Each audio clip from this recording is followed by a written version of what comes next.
The vision I have in my mind is, have you decided they need a drink of water, and therefore you're going to lead them to the river and actually dip their nose into the water? That's not coaching. You're listening to the Building a Coaching Culture podcast. If you need to compete and win in the 21st century labor market as an employer of choice, this podcast is for you.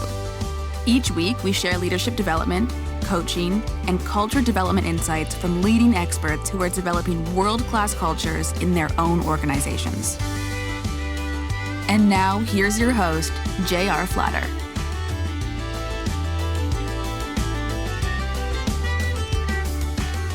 Hey, welcome back, everybody. J.R. Flatter here with my co-host, Lucas. Hello. Getting close to Christmas time where we are. And we're here to talk about building a coaching culture. And just to remind everybody, our audience are leaders of complex organizations trying to compete and succeed in the 21st century labor market. And today we're going to focus on coaching and where does that coaching take place. And one of the metaphors we use is talking about the room. So I just wanted to spend a few minutes describing what we mean by that. So I'm not sure how this started, but we just started talking about the room. When I think about being in a coaching session or a coaching relationship, I always think about being in the room with that person. A lot of the coaching we do is virtual nowadays. And people ask me all the time, can you do coaching? Can you train virtually? And is it powerful? I think it is. Got really positive feedback. We just taught a 4-day boot camp last weekend, 30 hours, fundamentals of coaching, people all over the world. Life-changing coaching accreditation took place. So yeah, even though it's in a virtual environment, we're well into the 21st century and it's pretty accepted, but also it remains pretty powerful. So I imagine I'm in this room with just the leader that I'm coaching. It's well lit, it's quiet, there are no distractions. Cell phone's off, my computer screens are off. Just me and the coach, the only ones in the room. And this is where the coaching relationship starts. It's where it grows, where trust and safety is created. And perhaps after some number of sessions or as we reach some milestone and the leader agrees, we can end the coaching relationship. I find most of my coaching relationships don't actually end in a formal way. We agree to come together at some period of time, quarterly, semi-annually. And for me, the reason it's important to have this room is that coaching has boundaries. And how does the leader envision those boundaries? And for me, it's the walls of the room. It's the door that we open and close to come in and go out. There might be some windows so you can have the natural sunlight. Might not be, but it bounds who or what's in the room, what might be introduced, and actually what can be disinvited. Some of the coaches that we work with, they prefer a different metaphor, and that's great. One person, probably from the United Kingdom, uses the metaphor of her garden, which in the United Kingdom means their yard. I'm great with that as long as it's a walled garden that I can control. She can control what comes in, what goes out. Perhaps a little bit of furniture, a table, some chairs, and a whiteboard, or however you're going to capture and erase and the challenges that come into the room and that we're solving or discovering. I'll pause there. What are your thoughts when you think about where do you coach? Yeah, I'm generally virtual, like we mentioned at the beginning, and I think talking about it this way, it's almost more necessary virtually because it is a metaphor, and so we're starting to introduce the concepts of having boundaries and what are we doing here versus what are you going to do in the outside world. So having that conversation around like, okay, what space are we making for each other to coach? I think that's really valuable, and especially for virtual environments. You've given me another vision, and that is we talk a lot about building a house of leadership. We talk a lot about what's your vision and where do you want to be 30 years from now? And I'm just beginning to envision where does my mind go when I think about 30 years from now? I'm still in the coaching room, but I'm somewhere entirely different. So this ability and willingness to envision being in a place or going to another place is probably an important part of coaching. Yeah, I didn't think about it that way. Yeah, like introducing the concept of like vision in that small way. That's cool. Mm-hmm. So, first and foremost, in a coaching relationship, the leader you're coaching is in charge. And for a lot of us who's been leading for a long time, for many of us who are new to coaching, that concept is a bit foreign in many ways. And so I think it's important as you start a coaching relationship, or even if you're using coaching as your style of leadership and you're engaging in a coaching session with someone in your world, to explicitly describe the rules of the coaching room. And the number one rule, the leader decides who and what enters the room. So you and I as coaches are responsible for the arc of the coaching relationship, however long it might be. Just have a new set of clients brought to us by a federal government agency. There are year-long coaching relationships. And so every other week for 26 sessions. And that ends up being a year, very close to it. Explicitly at the beginning of each relationship, describe this room and that they're in charge. And some of them are not supervisors. They're not formally leaders. In many ways, that's a foreign thought to them initially. And they wonder what that's going to look like. But when we're coaching, we're seeking self-discovery from the leader we're coaching and ownership of that self-discovery. And the way that happens is they're in charge of the sessions. They're in charge of what we talk about and don't talk about. Now, I, as their coach, am responsible for the arc of our relationship. And so at times, if they've described challenges that they've also decided to table, either explicitly by saying so or implicitly by not bringing them up, at some point in our relationship, I'll bring those things back into the room, but with their permission and their permission only. So what comes in the room? At the beginning of each session, the chalkboard is blank, the table's blank, and we walk into an empty room and they decide what comes in. They decide at any moment during the arc of a session what's going to be tabled, and they decide if it remains on the table, what can be removed from the room altogether. So at the beginning of a session or the beginning of our relationship, they may have said, here are 3 big things I want to accomplish and I want us to work on, and then choose not to bring those into the room. That's their choice.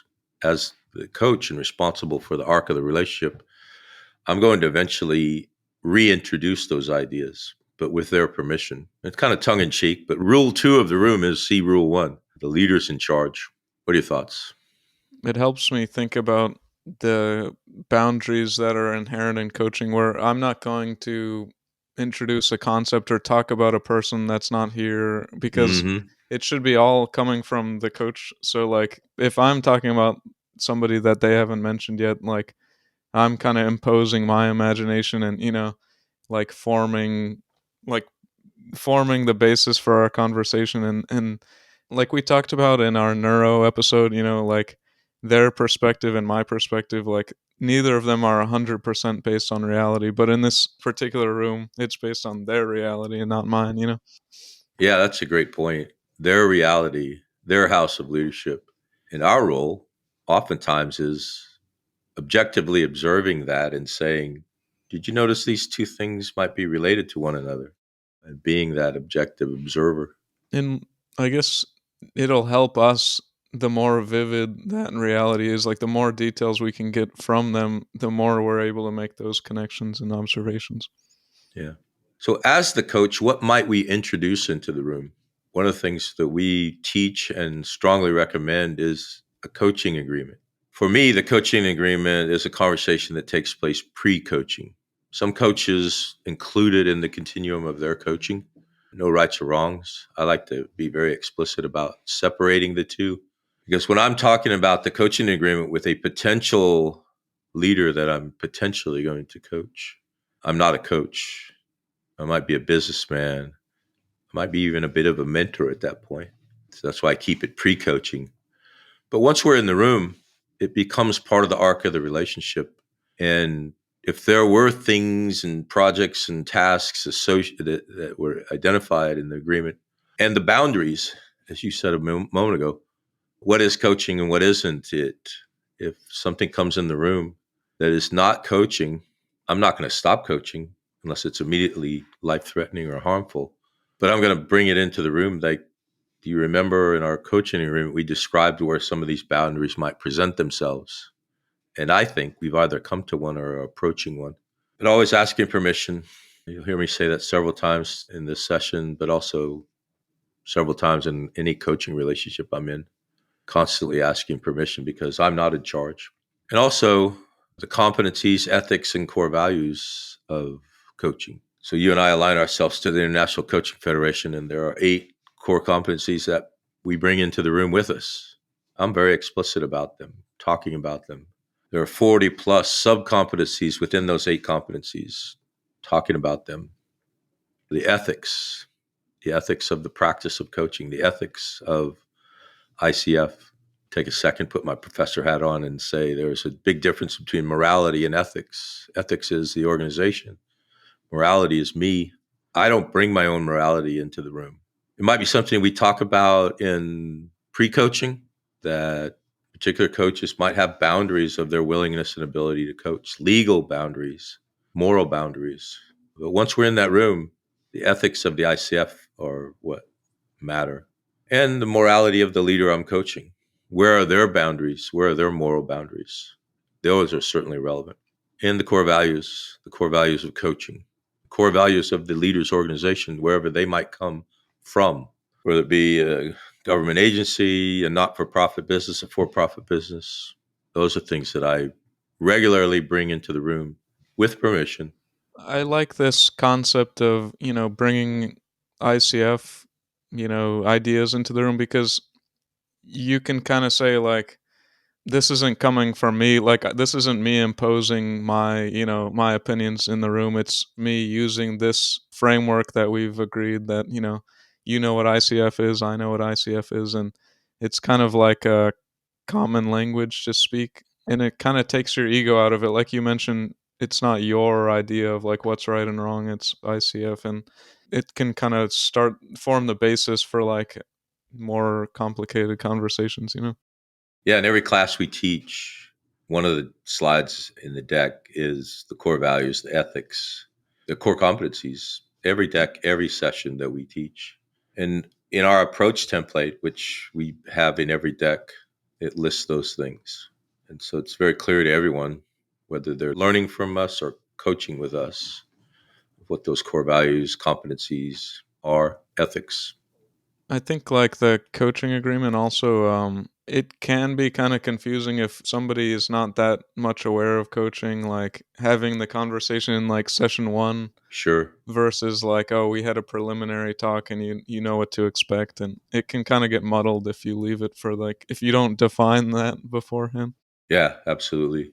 I think you and I just put a recording session on the calendar to record an introduction to coaching for potential leaders that are coming into our coaching world. We do a lot of sponsored coaching, and one of the sponsors has asked for an introduction to coaching from us. So a couple of other things that I feel comfortable introducing into the room, again, with permission: hypotheses and tools. And I apologize for the second time in 5 minutes. I'm going to put my professor hat on. There's a big difference between a hypothesis and a theory. A lot of people mistake what is a hypothesis with a theory. A theory is demonstrated, proven, and repeatable. A hypothesis is a fancy way of saying an educated guess. So we're always listening, you and I as coaches. We're thinking about where the conversation's going, where the arc of the relationship is going and has been, and coming up with our next powerful question as coaches. And in a formal way, that's called a hypothesis. It's a guess as to what the next best question is, given the relationship, given the session, given the core competencies, ethics, values, all of those things. And so we ask, and we bring it into the room. If we think it's going to be potentially provocative, then we might ask permission prior to. So you and I as coaches are also always measuring the trust and safety in the room. And in the early sessions, there's not a lot there, but it grows over time and usually relatively quickly. And so we can ask more and more provocative questions. But regardless, if you think it's going to be provocative, ask permission and then bring the question into the room. If it's not supported, it doesn't mean it was wrong. Now you've discovered that's not what your leader was thinking. And you pivot with them. And the next powerful question you ask is informed by that response. And then tools. We teach a lot of different tools in coaching. The room is a tool. It's a metaphor that we use, but it's a tool in coaching. And it's not advice, and it's not violating the fundamentals of coaching to bring that tool into the room, usually and almost always with permission. I'll give you an example. The drama triangle, Cartman's drama triangle, that talks about a rescuer, a persecutor, or a victim, and potentially the leader you're coaching or someone they've brought into the room is at one of those three corners. They're a persecutor, they're persecuting people in their conversations and their actions. They're victims, they're acting as a victim either verbally or virtually, or they're a rescuer. They're constantly running to the rescue. And so I just recently, as yesterday at our live coach training session, brought Cartman's drama triangle into the room as a tool. One of the members of the cohort was talking about a particular situation in their life. And I said, this reminds me of Cartman's drama triangle. Would you mind if I bring it in? Which is what I would do in any coaching session with any tool. I know, you'll know whether or not you're hiding advice in that introduction, whether you're guiding the leader towards a specific outcome, or if you're introducing it in good faith as a coach into the session. What are your thoughts when you see these two hypotheses and tools?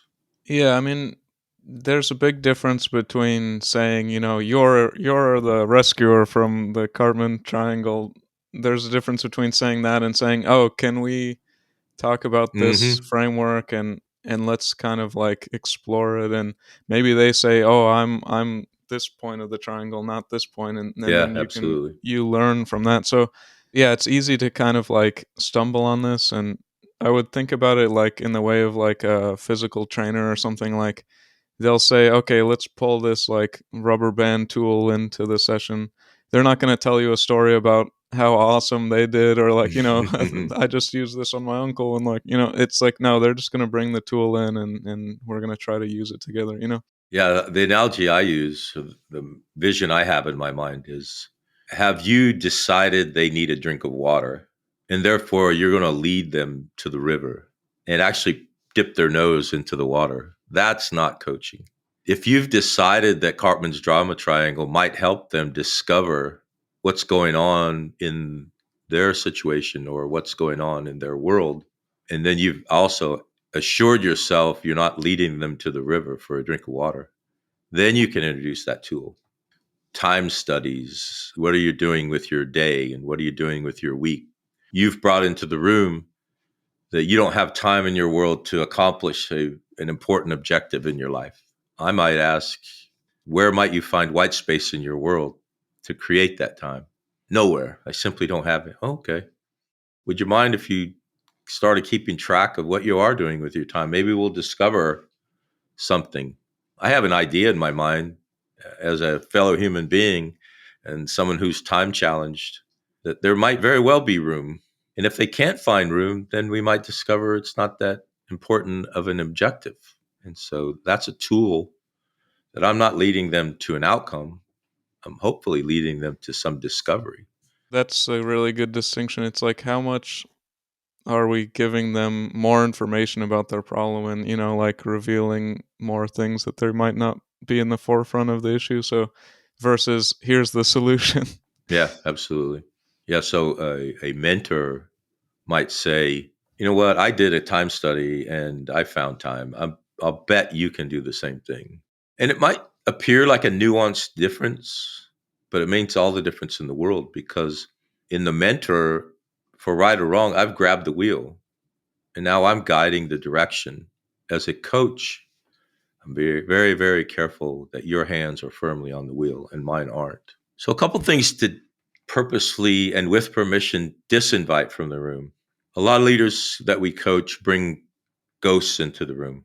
You could use whatever metaphor you want, but we're coaching the leader that's in the room with us. They're in the coaching relationship with us. And so a relative, a boss, a life partner, a child that the leader brings into the room, they have that choice.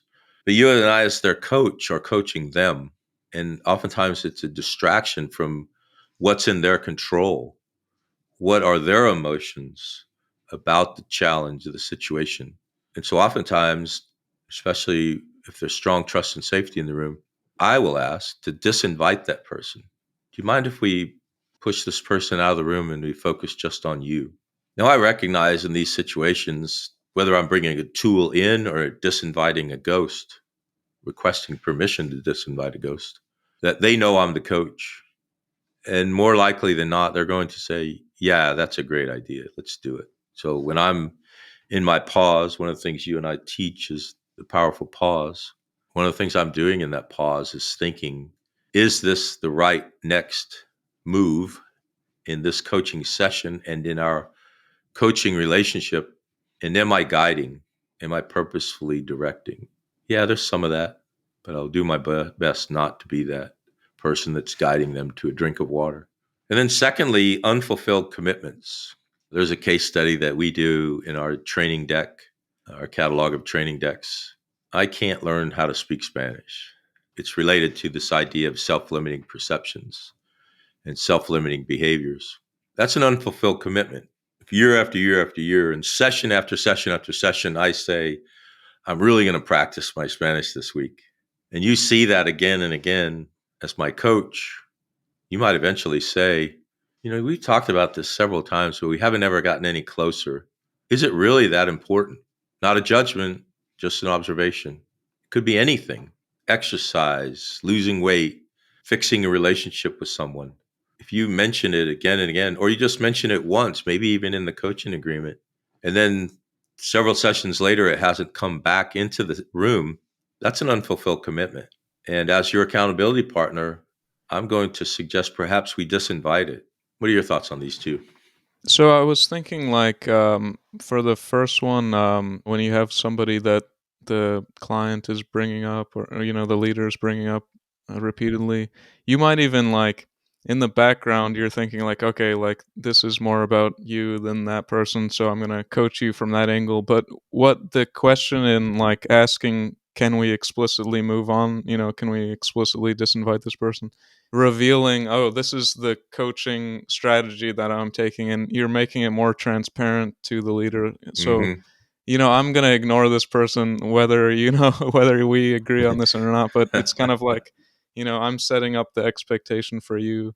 Oh, don't get offended by what I'm going to say. Yeah, It's like, you yeah. can't control if the other person's going to get offended. You just want to get them ready. Like, Yeah. But yeah, like, in terms of, like, like, commitments, if we are that accountability partner, and that goes back to, like, the ICF and the coaching agreement, are we really trying to solve this problem, or should we try to solve another problem because, we're not making progress? Yeah, I mean, you and I are responsible for the arc of the relationship and the arc of each session. And if we're getting towards the end of our agreed upon time together, whether it's 12 sessions across 3 months or 26 sessions across an entire year, whatever that is, I'm always thinking about that. And so I've just started a couple of year-long coaching relationships, and we have a lot of time, right? It's like the countdown to Christmas. The day after Christmas, you have 364 days. That's a long time, and we can move very purposefully and very slowly, building trust and safety in the room. But when we get 3-4 months down the road, I'm starting to think, what did we talk about when we first met? And I'm bringing that into the room. If we get 6-9 months down the road and a year long and we haven't talked about it at all, it's pretty good evidence that it's not on your calendar, not on your diary, as our European friends might say. And so is it something that I should bring back into the room? I will, because I am your accountability partner. I'm accountable for the entire arc of our relationship. And you might quickly decide, oh, wow, yeah, I'm glad you brought that back. Or no, it really isn't something I'd like to use our very valuable and limited time together. In a new coaching relationship, I'm always surprised how fast trust and safety grows. But I'm also very cognizant in the beginning of a relationship, it's likely not there, especially if I'm coaching in a sponsored relationship and this person's been introduced to me through a third party. They might very likely be what we would call a voluntold.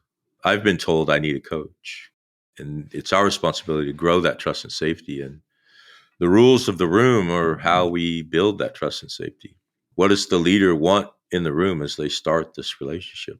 If they bring a ghost into the room, or if they wander around several topics for the first few sessions, I'm going to let them do that. Later on in our relationship, I may very well disinvite through my coaching methods. One of the things we teach and we talk about a lot is not to bound the potential responses of the leader. And so if they've brought 4 items into the room, 4 topics, 4 different people, I'm going to say, which of these is at the top of your list for this session, if any? Maybe it's something entirely different. Leave that unbound. But what do they want in the room? We shouldn't bring in things we've already talked about without explicit permission. I'm a very explicit coach. And you said earlier, to be more transparent, I'm a very transparent coach, I hope. So the rules, the tools, the methods, the ethics, the competencies, at some time, I don't give a lecture at the beginning of our relationship, but at some time I'm going to bring those in very explicitly. And this last one I've modified in saying throughout the arc of the relationship, but especially in the beginning, what you suggest is going to be taken very seriously. One of the things you and I teach when we teach coaching is peer to peer, regardless of age, regardless of rank, formal or informal. Coaching is best done peer to peer. But the fact that you're a coach is never going to be lost on the leader you're coaching. And so your suggestions are going to be taken very seriously. And so we have to be mindful at all times that we're not hiding guidance, we're not hiding advice, leading them to the water. What do you think about when you're starting a new relationship with regard to what's in the room or what isn't?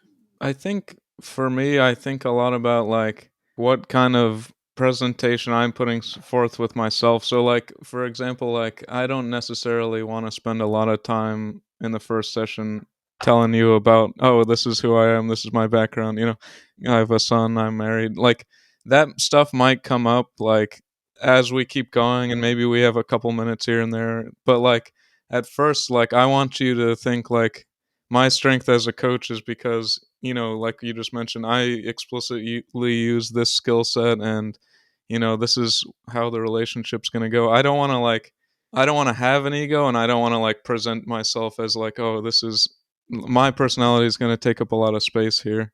And I don't know if there's a really easy way for me to do this, but that's what I'm thinking about in the beginning. Like, what do they think about me versus, like that image? Yeah, I'm glad you brought that up. That's one of the more important ideas about coaching and it being the room. I'm very explicit when we teach about, first of all, you never ask a question, or rarely ever. I don't like to speak in absolutes, that the leader knows the answer to. So I wouldn't ask a coaching a question such as, how old are your children? How many children do you have? Where do you live? Do your children live with you? Those are not discovery questions. And so the very precious time that we have together, very limited time we have together, I'm going to try very hard. And in my moments of silence, in my purposeful pauses, I'm going to ask myself, is this something the leader doesn't know already? And so when you're talking about being curious about your leader, one of the sub-competencies is to be curious and to learn about the leader that you're working with. It's not curious for curious's sake. It's curious to help them discover. And so going back to children, age of children, a coaching question would be, what is it about the age of your children that is important to this challenge? Not how old are your kids? So with regard to the room and discovering the leader, first of all, you're following them. So is the question you're about to ask to be curious relevant to where they're headed? What your coaching experiences tell you? And is it something they know the answer to?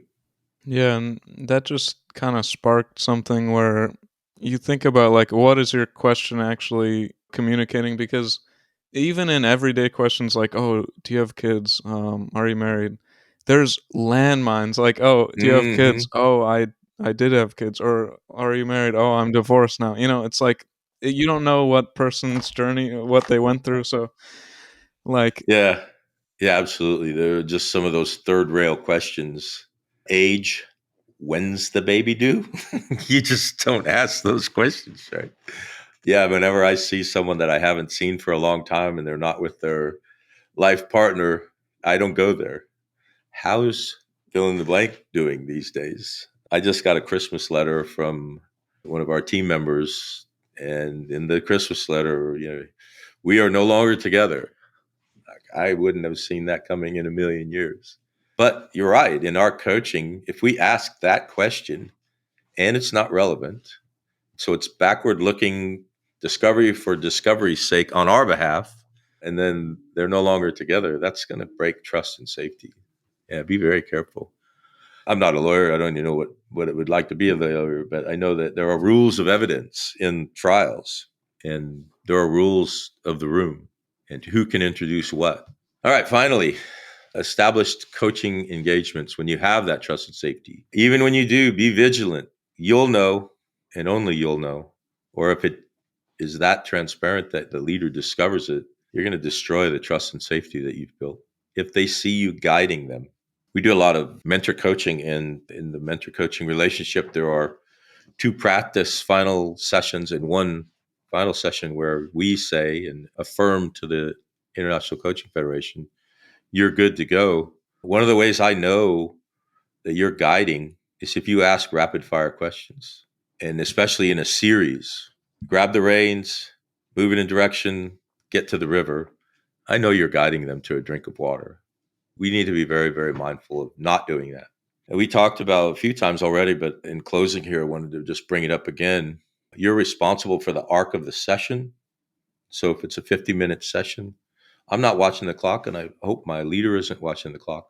But I know that time is limited, and so I'm going to coach the arc of the session. But I'm also going to coach the arc of the relationship. Have we talked about short-term challenges? Have we talked about some midterm challenges? And have we talked about those long-term life goals? What do you think about as you're in the middle of a relationship and you have strong trust and safety? How did things change for you?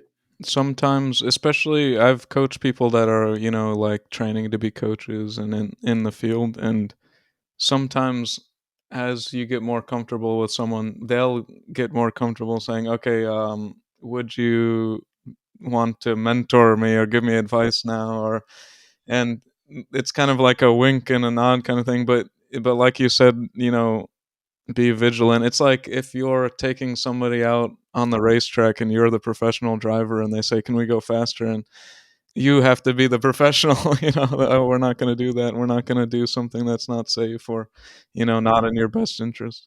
Yeah, for me, as a coach, but as a trainer of coaches, I tell people don't try to hybrid this. Don't try to play 3 or 4 roles in the same relationship. If you're a coach, you're a coach. If you're a mentor, you're a mentor. And trying to hybrid those two, the second you take your coaching hat off and you put your mentor hat on or your professor hat, whatever other hat you have, it breaks some trust and safety, whether it's ever talked about at all, because you've either provided an off ramp to the leader to say at any moment, I could just ask for advice and Lucas is going to give it to me. And or you've broken that bond that you've had as a coach. So when people ask me for advice in a coaching situation, if I have strong trust and safety in the room, I'm like, you know better than that. I'm not going to do that. Less provocatively, maybe earlier in a relationship. Yeah, I'm a coach. And as a coach, I don't like to give advice because I'm trying to help you discover who in your world might be the right person to ask for that advice. And leave the challenge to them, leave their hands on the wheel. A lot of people are in their coaching world, in their coaching journeys, try to hybrid, and we just advocate, please don't do that. Yeah, if you're willing to break one boundary, it's like, okay, what are you going to do next? No matter how small or. Yeah, exactly. Goes back to the ethics. Are you acting in a professional manner? The competencies ask us to be in a coaching mindset. And the coaching mindset is, I don't hybrid this. I'm a coach or I'm not. Any closing thoughts as we finish up this session? It does a lot to make me think about, I mean, we keep saying over and over the boundaries, but just being able to define those and be more transparent, be more explicit, and not have to kind of wander around in the dark. Like, let's describe these things so that we all know what we're talking about. Yeah, I agree. And you remind me, these boundaries are always going to present themselves. We're very explicit in the beginning, in the agreement phase, and then reminding throughout the relationship, there are boundaries. Any requirement of you that would require a certification or a license other than a coach is a boundary. Coaches look forward and grow. Therapists and others look backward and heal. If you're looking backward, you're probably not coaching. So a question such as, what in your history have you demonstrated that you can get past something of this nature? For me, that's looking backward. If I were to ask a question like that in the coaching room, I would say, and I probably wouldn't, what experience do you have that might inform this solution? Even for me, that's a little bit too much looking backward. But those limits are always going to present themselves.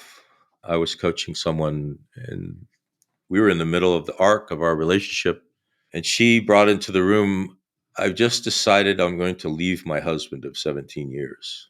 Obviously, I'm not a marriage counselor. I'm not a divorce lawyer, but that boundary presented itself. So my next question is, what resources might you have available to you to help you through this challenge, but to continue to coach her? So in the rarest of circumstances, will I stop, let's leave the coaching room and get you to the lawyer's door or the therapist's door or your clergy's door. So I don't look for these boundaries. I'm always aware they might introduce themselves, but I'm not searching for that needle in the haystack. And secondly, almost always I'll continue to coach unless it's immediately life-threatening or harmful. All right, my friend. All right. Thanks for this. I think it was a good session, and we'll talk to you soon. Well, that concludes this episode of Building a Coaching Culture. I truly hope that this episode was helpful to you. If it was, be sure to follow us wherever you listen to podcasts. Maybe stop and give us a rating or a review, and share this podcast with someone who might find it helpful as well. Thanks again, and we'll see you next time.